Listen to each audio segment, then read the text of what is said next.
సుందరకాండ విన్నంత మాత్రం చేత ఎవరికి ఎన్ని కష్టాలున్నా కష్టాలు తొలగిపోయి ప్రశాంతతని పొందుతారని, సంతోషాన్ని పొందుతారని, అది ఎంతటి శక్తివంతమైనది అంటే సుందరకాండ విన్నంత మాత్రం చేత తరువుకొస్తున్నటువంటి అపమృత్యువు తొలగిపోతుంది అని. ఈ మాట చెప్పేటప్పుడు నేను పరమ విశ్వాసంతో చెప్తున్నాను. సభాముఖంగా నా వ్యక్తిగత అనుభవాల్ని ఆవిష్కరించడం నాకు ఇష్టం లేదు, కానీ నా జీవితంలో సుందరకాండ శక్తి ఎంతటిది అన్నది, తరువుకొస్తున్న అపమృత్యువు తొలగిపోతుంది అన్నదానికి పరమ బలీయమైనటువంటి సాక్ష్యములను నేను జీవితంలో చూశా సుందరకాండ ప్రవచనంలో.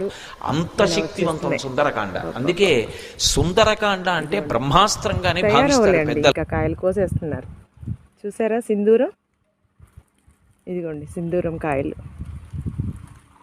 నచ్చితే లైక్ చేయండి, షేర్ చేయండి.